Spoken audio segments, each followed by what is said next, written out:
Awesome. Well, thanks everyone for joining into this last session. Yeah, this is the AMD Sinkclose, a universal way into execute arbitrary code in SMM. My name is Nissim, and here with me is Okupski. We both work at IOactive. Yeah, let's just start. Actually, we have a pretty packed outline. So let's just dive into it. We're going to need your undivided attention. We know you're all tired, but yeah. So we're going to start with a brief introduction of SMM, what it is. Essentially, SMM stands for System Management Mode. It's one of the most powerful execution modes in x86. It provides with full access to system memory and I/O devices. Also, potential for access to SPI flash, and from there, get persistence.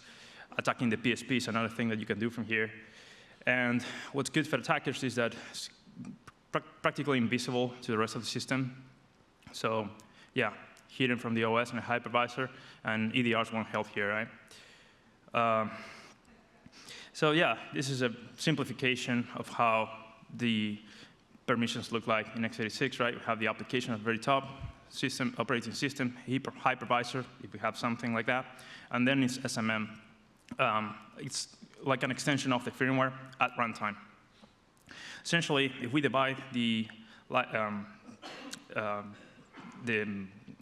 execution in boot time and runtime, you can see how the firmware initializes the whole hardware, and before passing the handing off to the OS loader, it will also load SMM into a special location in memory, hopefully locking it down. And from there, SMM is going to provide services for the platform, essentially power management and also some security features. Yeah, the OS can invoke some services, and yeah, that's how, for instance, secure boot is implemented. Yeah, variable services. Now, how does this work? We have the concept of system management interrupts.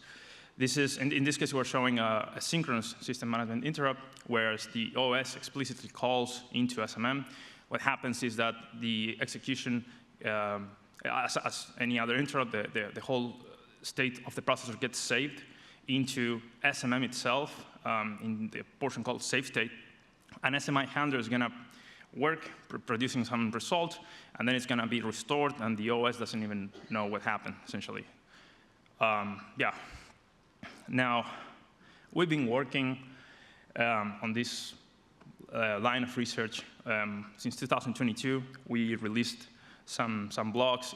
Actually, Christoph here presented in HEXACON 2023. We have a couple of CVEs and public tooling released. Now, most of these, actually all of this, were software vulnerabilities or misconfigurations in specific OEMs. This, however, in this presentation, we're showing an architectural flaw in the processor itself, which also means that is affecting all of the OEMs out there, right? It's not constrained to a specific vendor. So for that, we need to understand a bit of the security of SMM, how it actually is intended to be protected. And so when we are in SMM mode, and the CPU wants to access SMRAM, which is a portion of the memory that contains SMM code and data, the memory controller says, yeah, no problem. You are allowed to do this, right? But if we are in normal mode, meaning the normal OS, for example, then the memory controllers say, OK, no, you're not going to be able to execute from here. If you try to read from this region of memory, you're just going to get Fs. And writes are discarded to this region as well. So the way that works is that firmware, like UEFI, during boot, is going to configure what's called a TSEC region. TSEC stands for top of memory segment. And essentially, it consists of two registers, a TSEC base and a mask. The base is just that. It goes the physical address where the TSEC region is going to start. And the mask has several fields, but most importantly, the length, that defines exactly that, the size of the region. And also, at the very beginning, we have the T-valid bit, which actually enables this region. Now, this is how it will more or less look. The exact layout will depend on the implementation of the vendor, but most vendors out there reference their code on what's called the EDK2, Tiano core. And yeah, that's more or less how it will look. Each core is going to have these registers. Each core is going to have the TSEC base, the TSEC mask, right? And the SMM base. That's how it is. The SMM base, as you can see here, it defines, like at offset 8,000 from the SMM base, you have the entry point where the core starts executing instructions upon the SMI occurs. And at FE00, you have the save state, where the state is stored and retrieved upon returning from SMM, right? At the very top, we have some SMI handlers actually do the useful work. And at the bottom here, you have the additional libraries for supporting the whole thing. Now, yeah, this is just a summary of the same registers. But also, very important, the last one is a DSMM lock.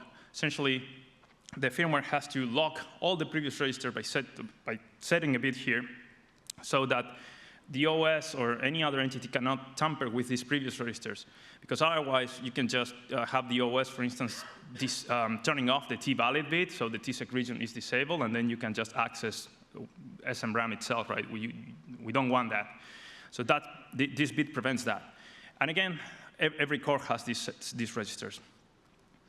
Now, here we need to mention a very important difference between AMD and Intel in regards how MSRs are accessed.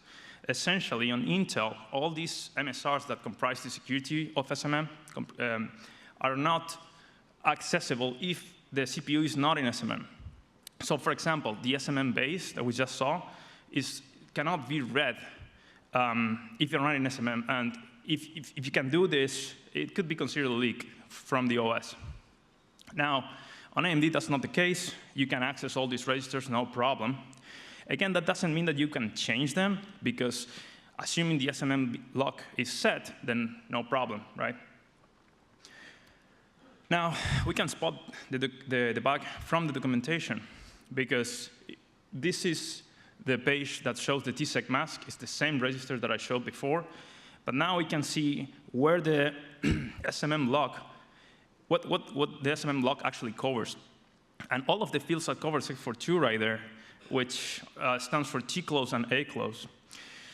These two bits essentially are very interesting. They change the behavior of SMM on its data accesses. When you're in SMM, you have a valid TSEC region, and you set the T-close, the instructions are still retrieved from RAM, from SMRAM, but now data accesses are directed to MMIO space. If you're not in SMM and you have a valid TSEC region, so from the OS, you always decode to MMIO. But that's huge, because if you consider, you combine this with the fact that you can access all these registers from the OS, you can just flip this bit, right? And no problem. We can say, that's why we say x86 goes to Harvard in this case. If you have the CPU in normal mode, having a valid TSEC region, both data fetches and instruction fetches will go to MMIO space. Now, if we are in SMM, and the T-close is off, as is normally the case, this will happen. Instruction fetches go here, and data fetches go here. Now, if we set the T-close on, this changes. Data fetches go to MMIO space. And because MMIO space is something we can control, this is a problem. Yeah, triggering the condition is super easy. You just read the MSR, the original TSEC mask, you flip those two bits. Actually, the one that matters is the T-close. I'll explain the A-close later. And yeah, you write it back, and then you issue an SMI. This will instantly hang the machine, because yeah, SMM won't be able to retrieve its own data structures that are needed for the execution. So this feature exists because It allows to reuse the physical address space. Essentially, it's there for compatibility issues, compatibility of all hardware. Imagine you have a hardware that requires to be mapped on the same physical address space, the physical region than the TSEC is, and SMM requires access to this device. If you don't have this feature, then you're not going to be able to do it. Well, this is why. Now, we were able to trace that this feature firstly was mentioned in 2006. This was based on the oldest document that we could find public, essentially. So yeah, this will mean it's been around for at least 18 years, right? So for those that are in the realm of platform security, you will probably thinking, hey, this is very similar to an attack called the memory sinkhole that Christopher Thomas presented back in 2015. And yeah, indeed, he was able to remap the APIC, which is a system device, controls interrupts, on top of the TSEC area, and that causes that data fetches were directed to MMIO instead of SMRAM, very similar to what we just described. Now, the difference, of course, is that for his attack, only the portion where the APIC was overlapped with, that was the portion that was changed. Well, in our case, the Sinkclose actually changed the behavior for the entire TSEC region. And in theory, this is more flexible because we'll think, OK, we can overlap any device, right? Yeah, that's what we thought first. So we are going to go through all the ideas that we have for attacking this. So the first thing that we thought is, cool, we can just grab any PCI device and remap one of their bars on top of the TSEC location. We can pick any of the multiple devices that are shipped in any Ryzen core. And if this works, then the registers are going to become visible at the TSEC location from the OS. That's what the documentation suggested. But this failed. We can see here how we have an Ethernet controller, and we have we're going to try to overlap it over the SMM entry point. And we have a bar, D0714,000, and the registers are this. So these are the registers for this Ethernet controller, no problem. When we overlap it and try to dump the memory at the SMM entry point, we still receive Fs.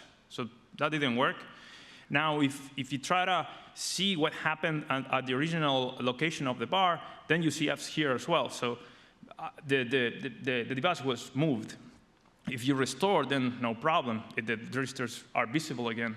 So this means that we were able to move the bar of the device, but they didn't become visible for us. Something is not working. We thought that the problem was this, the register called top of memory, or TOM. This register defines the limit between below 4 gigabytes between MMIO devices and RAM and DRAM. And yeah, it's exactly that. And luckily for us, whereas in Intel, this has its own lock bit, and normally you cannot modify it, in AMD, there's no such lock, so we can just tamper with it. Cool. So our idea is this. I mean, if this defines the limit between MMIO devices and DRAM, we could just set the TOM down so it will look like this, and then hopefully the PCI devices will become visible, right? Yeah, I mean, we were able to modify the TOM, but it didn't work in practice. We still didn't see any PCI device mapped over our region, so something was off. And we then noticed, OK, yeah, there's some memory routing priorities that this was described in the documentation as well. It turns out that, yeah, the different portions of the physical address space have different priorities, right, depending on the configuration. And if you see, TSEC and ASEC are number 4, whereas the top of memory and others down there have like less of a priority. So that's why it didn't work, and it will have never worked. So that leaves us with number 5 and 6. Number 5, it's MMIO config space. This is the PCI configuration spaces of all devices, which wouldn't work because the region is huge. We're talking about 256 megs, and so it has to be aligned. It just cannot be moved. And then the APIC, which makes sense because it's what the sinkhole attacker used. That didn't work either. We're going to show why. And then we have the Northbridge address space, which back then we didn't know about this. Yeah, now we do a bit more, and actually that's interesting. But we didn't explore this in and that first time. But let's see what actually is what we need in order to take control of the execution with this bug. For that, we need to understand what happens on the entry point of SMM. And so when the SMI occurs, the processor starts executing from the entry point, as we saw before, like it's from the SMM base plus 8,000 in real mode, 16-bit mode. Then you will see that the code, what it has to do, regardless of if it's EDK2 or core boot or whatever, doesn't matter, has to go to protected mode, then to long mode, and then it's only able to execute the SMI handlers. But the first step is going from real mode to protected mode. Now, for those who know about x86, doing this requires this key data structure called the global descriptor table, or GDT. This is what enables segmentation, and it's key for protection of memory. In fact, we cannot really talk about user mode or like user or kernel without the GDT. If you're running in kernel, what it means at the end is that you have a code segment selector of 0, for instance. So what it is essentially a series of descriptors, like a table, like an array of descriptors, and each one has a type indicating data or code. There are other ones as well, but those are the ones that we care. And they have a base. And then on the other side, we have a GDTR, which is a register that basically points to this data structure and has a limit, which is the size in bytes of the data structure itself. Now, the GDTR is a register that is in the processor itself, right? Now, with this, you can see how, for instance, when we do a jump, what we're going to do is we're going to select the register with a selector, and then that base of the descriptor is taken and added to the offset that we intended to jump in this case. And because in this example, the base we're using is 0, then the linear address is going to just stay at 1,000 in this case. Now, we can see what the actual EDK2 SMM entry point is doing. In this case, what we did is we just grab a firmware image and we decompile the entry point. And the very first instruction is loading the register VX with 8,000 plus 4D. Now, 8,000 makes sense. It's the entry point itself, right? It's the location where all this code lives. And 4D is actually pointing down there. So we have the GDTR already laid down there in memory. And so BX has, it's pointing to our GDTR. And then some other instructions happen, but what's important is this, is the low GDT. This instruction is the one that is going to populate the GDTR register with the content of BX, meaning the GDT itself. And after, we're going to jump to an offset going to 32-bit protected mode. Now, what happens if we overlap a device here and we control the offset 4D? Well, the low GDT will actually load something from MMIO, right? And hopefully, if we control the offset 4D, we can provide our own GDT. So we can provide our own GDTR. And this is what we need to do, right? That this is was our first idea. Yeah. Now, this is why the APIC cannot be used for our attack. Because first, the system becomes super unstable when you move the APIC. But more importantly, the registers are not useful for us because what we have at offset 4D is just a bunch of zeros. And this is a reserved region. It's not that we can change those. And if we load the GDTR with zeros, what we're saying is that we have an empty GDT because the size becomes 0. It's not useful for us. And so, yeah, at this point, then, we found another device, which is the SPI controller, that turned out to be more useful for us. And Christoph is going to describe it. Yes, there we go. All right. So the SPI controller, as the name indicates, it's used to read, write, and erase the SPI. It's present in basically every system. And it has a couple of key features which are interesting to us. One being that the bar can be relocated over the SMM entry point. Secondly, that the portions of the bar which are important to us are controlled by us. And most importantly, that actually it takes precedence over SMRAM when Tclose is enabled.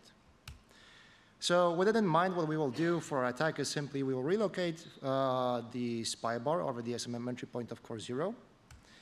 Afterwards, we will write our own GDT register descriptor at offset 4D of that bar, here marked in red, that will be loaded by the SMM entry point code into the GDT register. Yeah, and actually, this portion that I just marked corresponds to it corresponds to two registers: the memory range register and the ROM protection register. The only thing that we really have to know about them is that in some systems these values are unlocked and fully controllable, but on some systems they are actually locked. But still, we can actually use these values to which they are set. But before we dive into the exploit itself, I want to mention our debugging setup because it's a bit out of the ordinary. So we were actually facing two challenges when developing an exploit for this. One being, how do we actually know that our payload has executed? Because every time something fails, the system crashes. The memory is wiped, and we don't really have any way to get any feedback whether it was successful. And how can we, for example, also change SMM code so that it would simplify the debugging process for us? And for that, we use the combination of the bar buffer and SMM backdoor. So the bar buffer is simply a device that where we can map the bar at a fixed physical address, and where if we write there into that buffer, the memory will actually persist across reboots. So that's a neat trick. And then we also injected a nice SMM backdoor into the firmware itself so that we can change the SMM code as we see fit.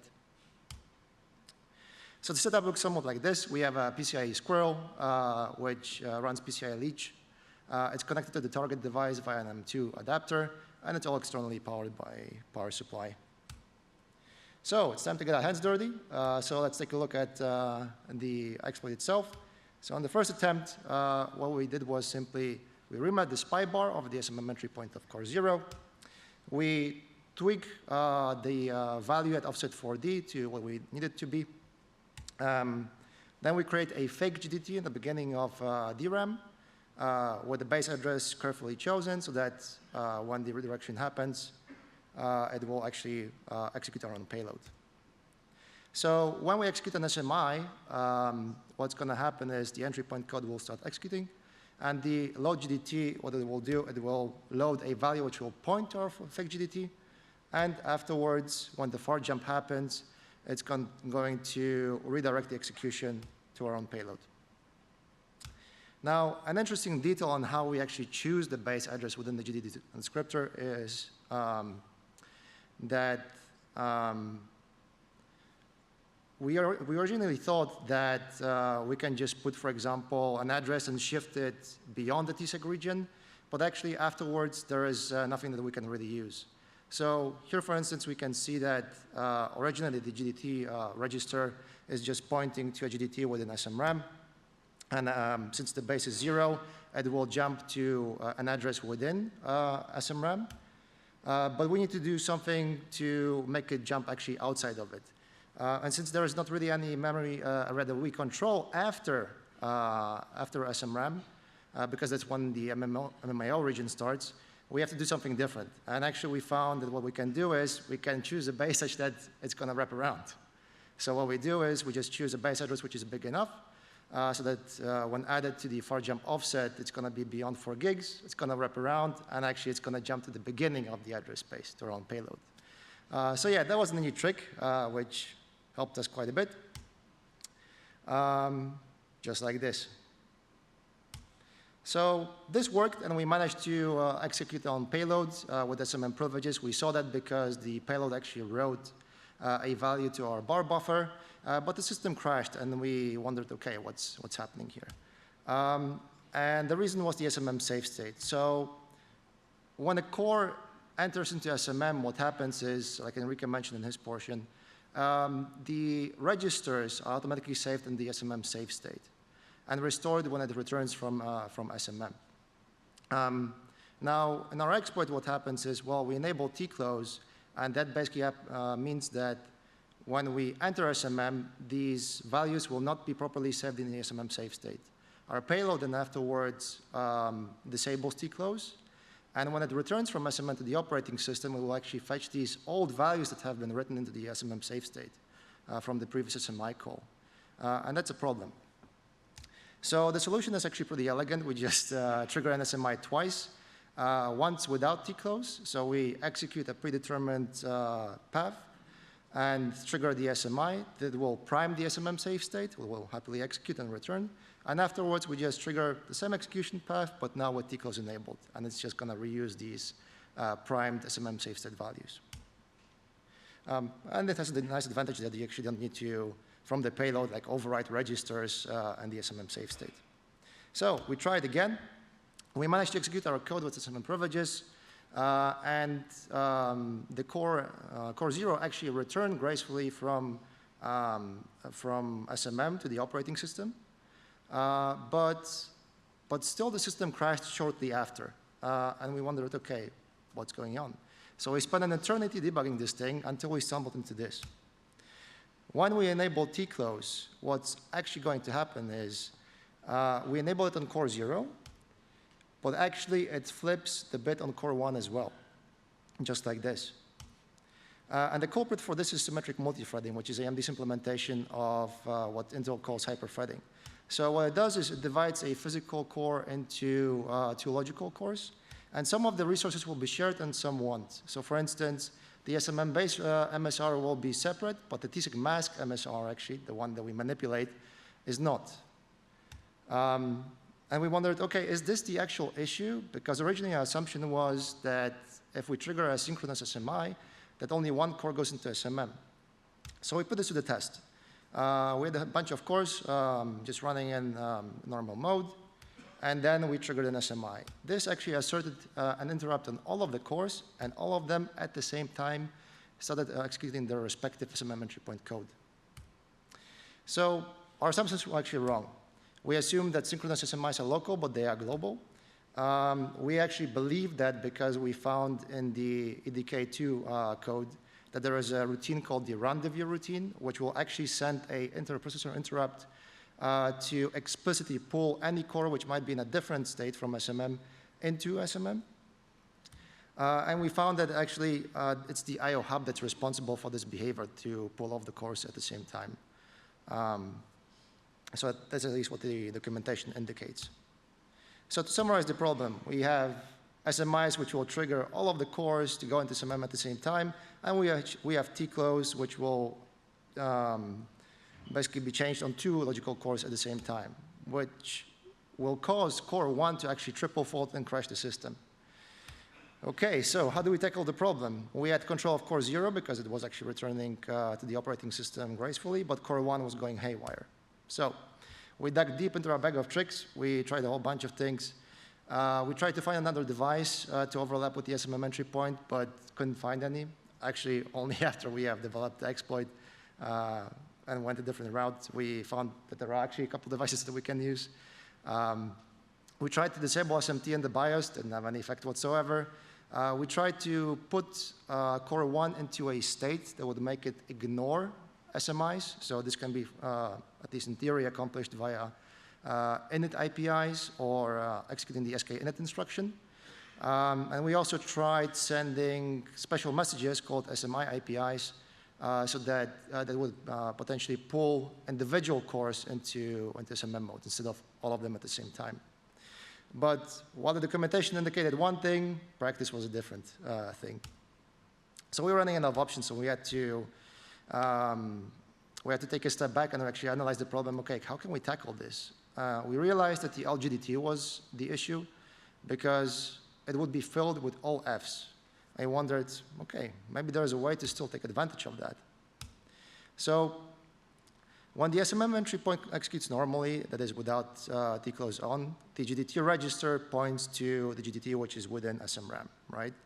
Then afterwards, the far jump segment selector is used to index into that table, and then a base of 0 will be used to calculate the final linear address for the jump. Now, in our case, when tclose is enabled, what's going to happen is the GDT register will be filled with all Fs, which means both the base and the limit will be all Fs.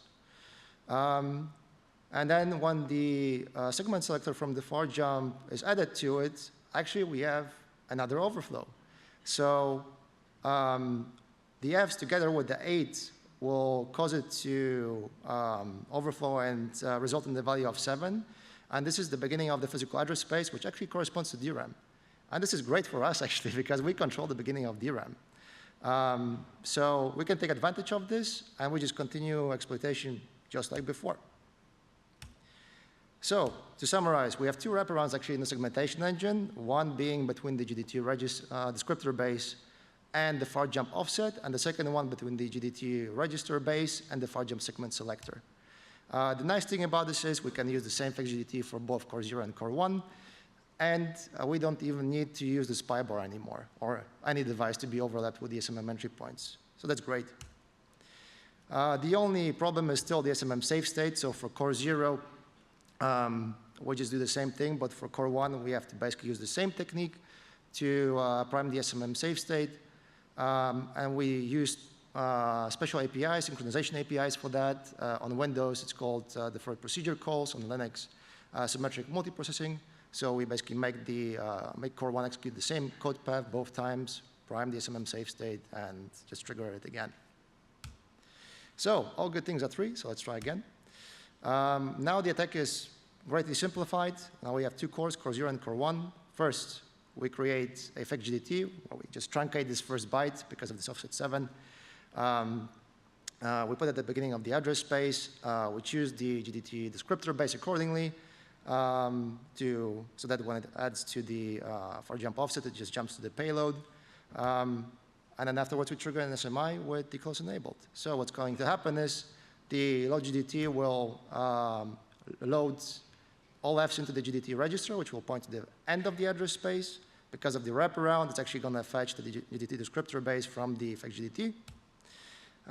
Here in the far jump, so with this +8, it wraps around, takes the base address from the GDT descriptor base, and then afterwards jumps to the respective payloads.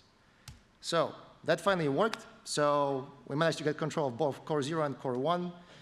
Both cores returned gracefully from SMM to the operating system and didn't crash. So we were happy at that point. We just wanted to go the extra mile and clean up the exploit a little bit. So the payload was at that point executing in protected mode. So we wanted to fix a couple of things, like for example, reload the GDT with a clean one so that we don't have these strange IP misalignments because of the strange base that we use. Then we also wanted to set up page tables so we access like the whole address space, and to install an SMI handler so we don't have to like re-exploit the same issue as long as the system runs.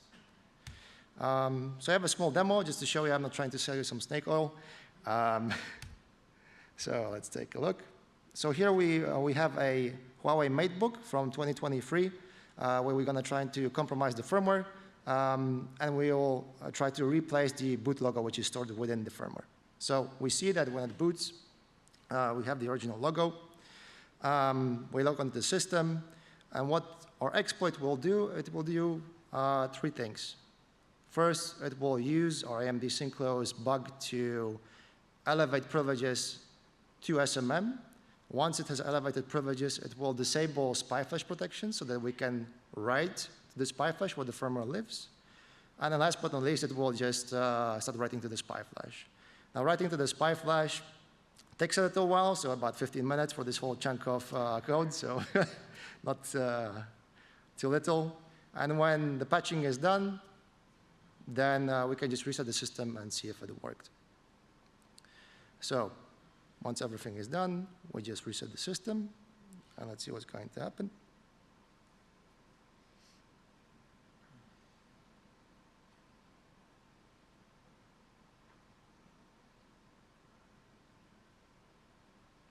Ta-da!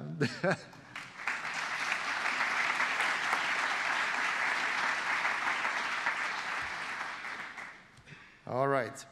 So at this point, we have successfully escalated privileges from ring 0 to ring -2, which leads us actually to the question, what can we do with it beyond changing the boot logo, which isn't maybe that spectacular? And the answer is that actually depends on the platform configurations. So the firmware will configure 2 key security features, which are ROM armor, which will restrict access to certain portions of the SPI flash, and platform secure boot, which will verify the firmware chain of trust. So if everything is enabled, we can at the very least break secure boot and install a nice bootkit. So that's already neat. But if neither of these features are enabled, then we actually have potential for firmware implants. So I'll go through each configuration and just walk you through this. So the most secure configurations where both features, ROM armor and the PSB are enabled, we escalate to SMM, and we can write the firmware data portion in the SPI flash. And the firmware data portion, things live like UEFI variables. And these actually store, for example, keys, which are used as part of secure boot, which means we can compromise secure boot, and we can install a nice bootkit that runs before the OS loader, and thereby compromising anything that runs afterwards.